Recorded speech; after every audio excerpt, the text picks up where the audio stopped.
You talked about the purpose of all this isn't just to have a boatload of money. It's not just to have, be a billionaire and all that. You've talked a lot about philanthropy. So, and how that's become a bigger focus in your life.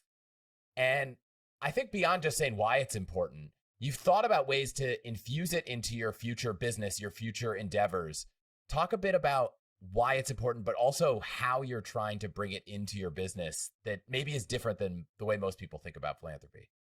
Few ways that I'm looking at it right now. First of all, like everyone believes this, but I really like internalize it. Is that like nobody gets out alive? Like we all die, and it doesn't make sense to be the richest guy in the graveyard. Like I don't care about legacy.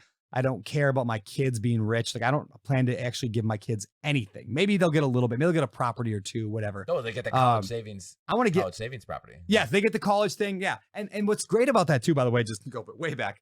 It's the last episode that we did together, but that property, like, I don't care if Rosie takes that one property and goes to college with it, or she starts a business. I actually hope she'll just start a business with it or invest it in something. But anyway, I don't need my kid to be rich because like you can't grow up in the Brandon Turner household and not have all the skills you need to be successful, first of all. Because like I'm going to train her. I train him every day. I'm always talking about money and finances and entrepreneurship. And Rosie has bake sales and Wilder will, when he's a little older.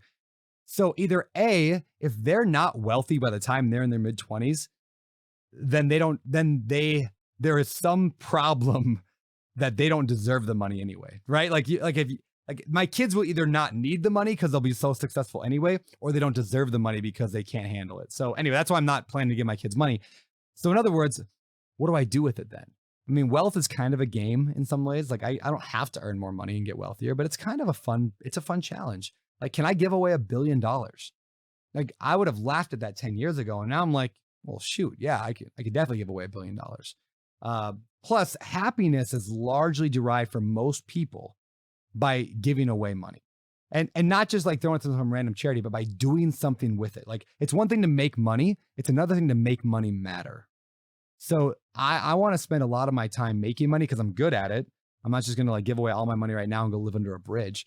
Like I have been gifted with this ability to generate massive amounts of money. So I'm going to use that to its fullest ability. And then I'm going to make that money count. I'm going to make it matter through business. So a couple of ways we do that. Number one, there's like the obvious, like we try to take good care of our tenants and be good people and all that. That's not what I'm talking about. We're going to launch it hopefully in the next couple of months. We're going to raise capital for big apartment complexes. And then we're going to take all the profit from that and just donate it. So for example, let me give you real simple. We buy $100 million building right now. It's pretty normal. We'll buy, let's say $100 million building. We have to raise $20 or $30 million from investors like you. You give the money, we will buy the property. At the end of the deal, we sell it for $150 million. Very normal, very just 3%, 4% per year over the course of 10 years. It gets there. And then at the end of the deal, everyone gets their money. We divide up all, everyone gets their piece of the pie and everyone is happy. But what I want to do is I want to raise all that money. And then at the end of the deal, when we sell the property 2, 3, 4, 5 years later, you get your investment back, but all the profit, that $50 million goes to charity.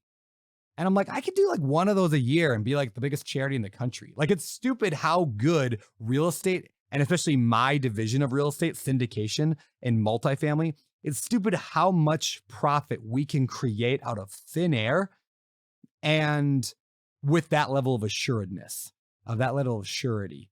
And so if I can just take like one out of every 10 deals I do and just donate it to good, that makes everyone feel good. And then the LPs, even like you, if you were investing in that, not only do you get to feel good, not only do you get your money back, so you're not even donating it, you're just lending the money for a little while, basically. You also get a big tax write-off at the end. And so it's like a win-win-win across the board. Everyone feels good. Everybody wins. We're saving lives. We're stopping human trafficking. We're feeding kids. It's going to be a good life. So I'm fired up about that right now. I love it.